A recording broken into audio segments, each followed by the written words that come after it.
Okay, so this next session is on the social health and planning aspects of cascading disasters. Each of the speakers will have about 20 minutes. Alex said that he's speaking a little bit less. So the three first speakers should have about 20 minutes, which will leave us with about 5 minutes of questions for each. And we're starting with Deborah Thomas from the University of North Carolina. Okay, good morning, barely. Good morning. Good morning. Almost afternoon. I'm a little jet lagged, so we'll see if I speak in complete sentences. I'm so happy to be here. And I'm just going to start off by stirring the pot and say I think we know a lot and we don't learn from it. So this hopefully will create some good debates, and I look forward to conversation over lunch. But that is sort of the premise of what I'm going to be presenting. That if we start from the beginning in terms of social processes, there is an awful lot that we know that we can build off of, and somehow we don't seem to learn a lot. So setting the context, I'm going to be merging a couple of different areas together in social vulnerability. How many of you are familiar with this? A few. Awesome. No, I know your group is for sure. So let's spend a few seconds on that.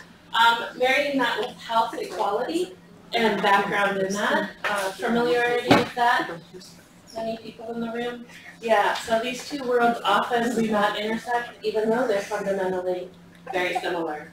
And environmental justice and environmental equality as well, merged in with that. Spend a few minutes on that, a few minutes on providing you a vulnerability health framework for which to think about this.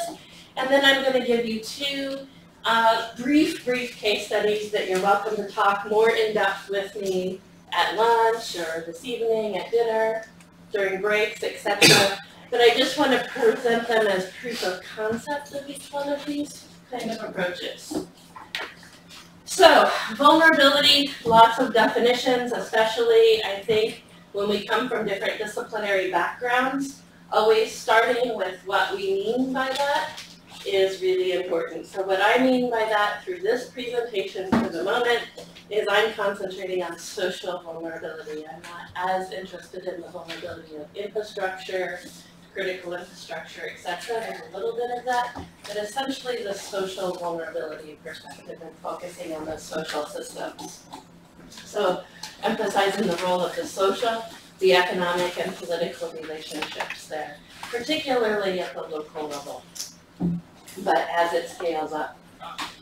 And I think these graphics really illustrate the difference between what I'm talking about with equality versus equity versus justice, and what we're really after, well, liberation on one. I always find it fascinating looking for these graphics. It's always baseball and soccer that people are trying to see, which is curious to me, but it works.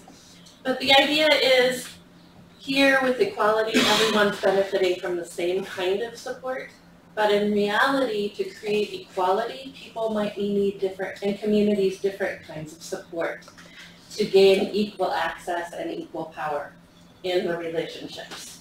That's really where we're trying to think about heading. So this equality and equity difference. I use this as an illustration. Usually, even in the US, this will be somewhat surprising to people when looking at differential life expectancies across the US. So there are places in the US that have a life expectancy of 62 years as compared to 80 years. So what's driving those differences? And one of my arguments is by trying to understand the differences in these is how we can understand social vulnerability and how we can try and understand the driving forces of what's going on.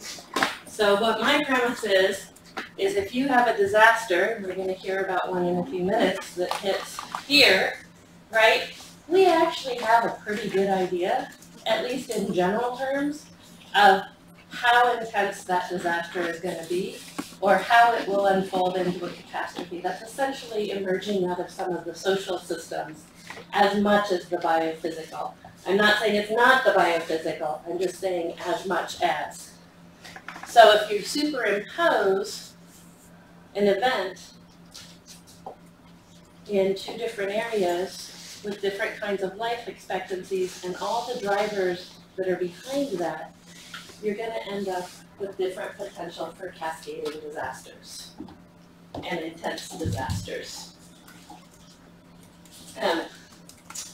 So place matters as well, context matters. I'm a geographer, so of course place matters, right? Yeah, place matters. Geography, you're nowhere. Exactly, without geography we're nowhere. So, it's not just about income that's driving those patterns. It's about the complex interaction of lots of different social, political, and economic variables. And it also then is going to be directly related to sustainability, and this is happening on all scales as well, very graphical. It isn't just about a single driver as well, it's the intersectionality of these drivers. So poverty with race, gender with race, right, that I'm going to be talking about. And what really is what I'm thinking about is who has access to the power structures, who gets to say what is an acceptable risk, who gets to say that, and who bears the benefits, or gets the benefits, and who bears the burdens of those decisions that get made.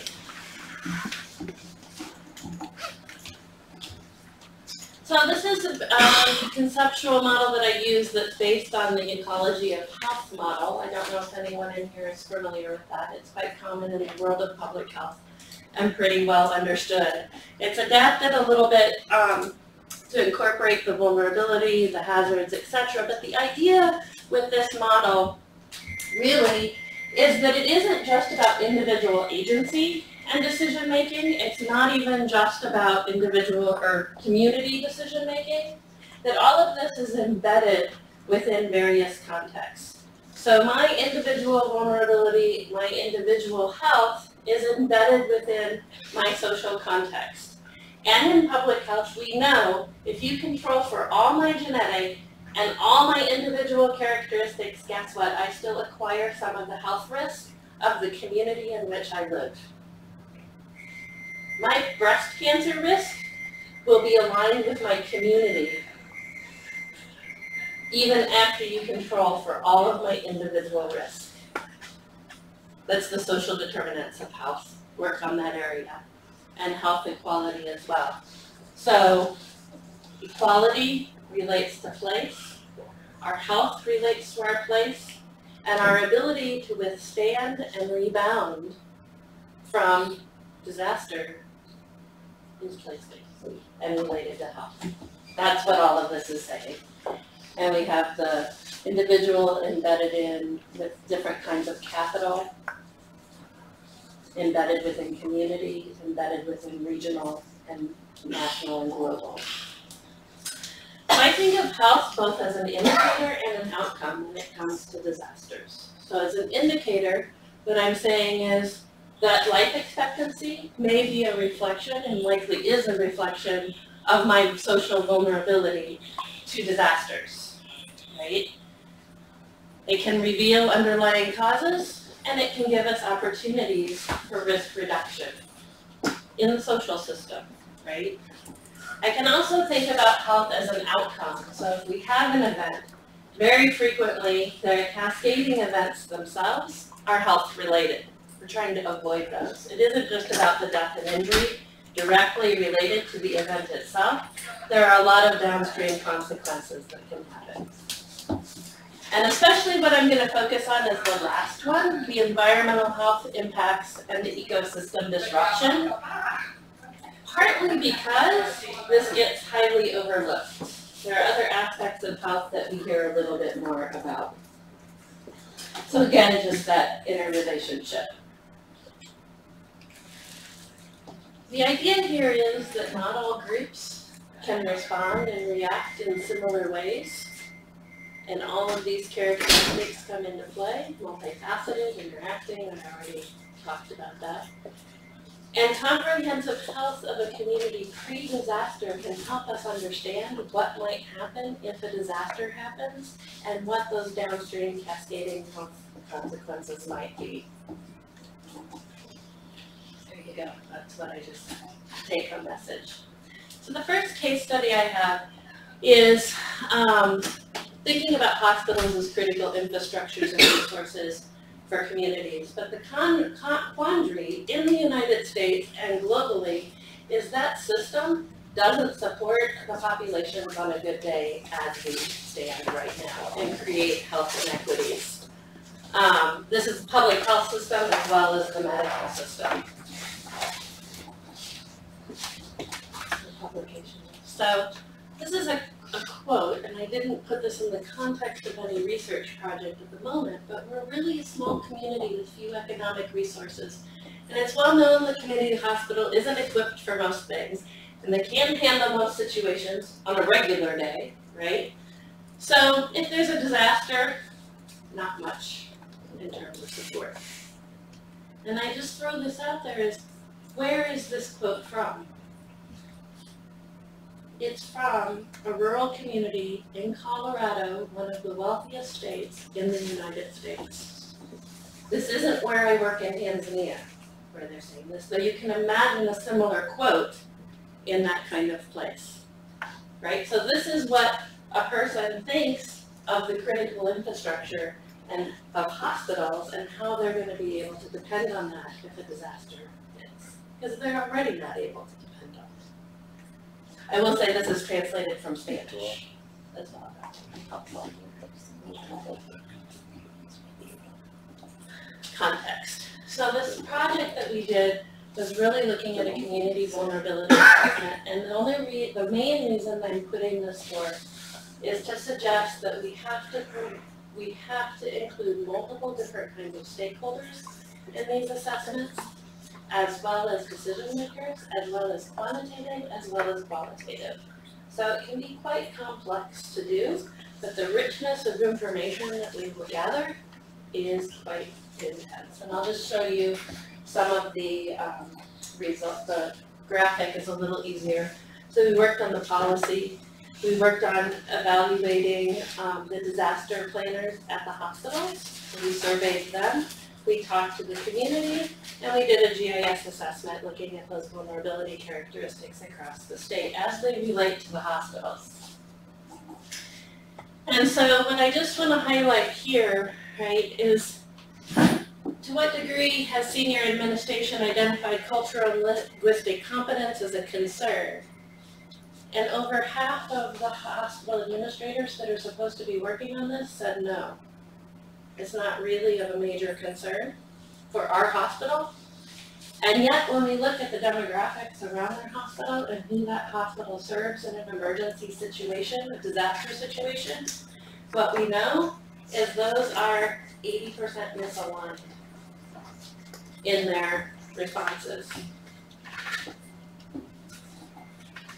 So this is what we looked at: groups of need of high services, socioeconomic status, pretty typical, and that's what it looks like across the state by trauma service area for the state. And you can see very high concentrations of, that's just raw population, I'm sorry. You can see the population, and this is the statewide assessment. So this is where multiple variables are coalescing around one another: poverty, no high school, linguistic isolation, Hispanic and median high school income, low. So not just in the main metropolitan area, some very rural areas are experiencing these composite sets of variables as well. And we looked at these also by hospital service area. So we could say, then align that with the survey, for example, and say, okay, do you have these that you're supposed to be working on? We then went and did focus groups and aided these communities where these variables coalesced, and that initial quote that you saw was from one of those focus groups. Actually, one of the focus groups up here in High Country, Colorado, which if you were a skier, this is one of the ideal places to go, right? I'm not, even though I lived there for 20 years. So out of those focus groups, these were some of the data that came out of there, and we could look at that as it related to our assessment and related to the survey that we did and related to the policies that existed at the state level. Perfect. And those were just some of the themes that emerged. So, switching gears a little bit, health outcomes as a cascading disaster.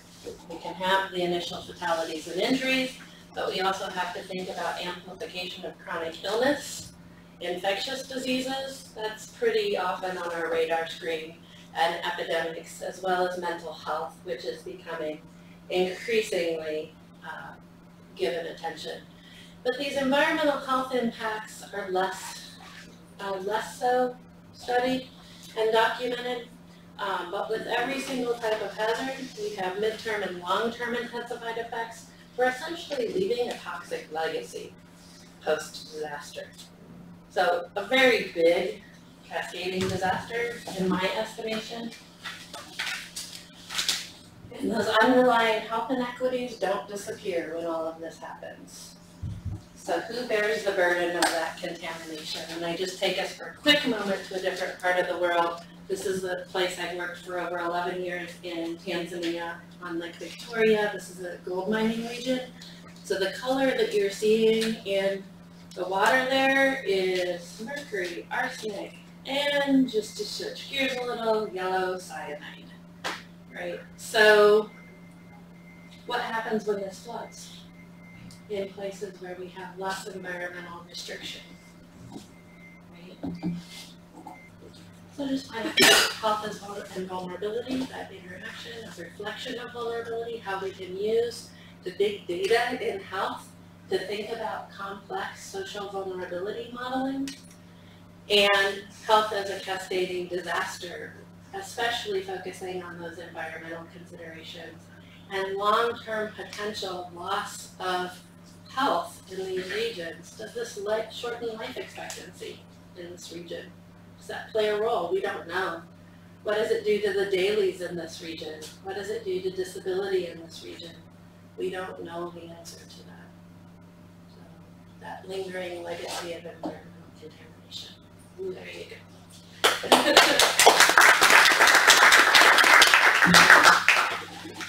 Thank you, Deborah. Any questions? Hi. Thank you very much for your talk. I was actually discussing some of the points we published at England last January about cascading effects of blackout. I wanted to understand if in your study, for example, you have something specific on people with dialysis or like home equipment, etc. Yeah, so anyone who is, that's the chronic illness, so anyone with chronic pre-existing conditions prior to an event, if you have electrical outages or they can't get to dialysis, is really going to intensify the impacts. And what we saw in Puerto Rico quite clearly was people dying from that. I suspect when we start to look at some of the health data in Eastern North Carolina, we're going to see some lingering health effects too. We're just getting started on that piece. But yeah, the chronic illness.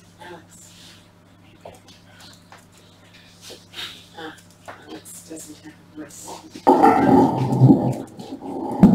Thank you very much for your presentation. Just a short question, if you could elaborate more on the last slide you mentioned that resilience doesn't necessarily mean reduction. I don't remember, but I think maybe for many vulnerability. Yeah. So could you please expand on maybe perhaps your definitions of resilience and what do you mean here? Thank you. Yeah, no, thanks for picking up on that. I was thinking of emphasizing this point a bit because we talked to a world in the US at least where we like talking about resilience and we don't like talking about vulnerability because vulnerability sounds bad, And resilient sounds so nice. I've literally heard it described that way. And unfortunately, what ends up happening is, one, vulnerable populations can be very resilient. We know this, it's well documented. But what ends up extending from that is, because we want to build this resilience, that means you should be in a position to take care of yourselves, and you should be in a position to not require extra help, particularly government intervention for subgroups who need extra attention. And it really has started to translate in some instances, not entirely that way. And frequently, the resilience will be defined as bouncing back or getting back to some equilibrium, but what if your equilibrium was pretty crappy to begin with, right, from a social perspective? So are we wanting to bounce back to something that's subpar, not what we're desiring as a societal outcome to begin with? So that's what I mean by that. And I have a graphic that depicts this pretty well. Yeah. Thank you. I actually think that we're going to have to stop, continue over lunch. Our next speaker is Ken Sachs, and actually Katrina was also a known and predicted, even in the National Geographic, a year before it happened. Please.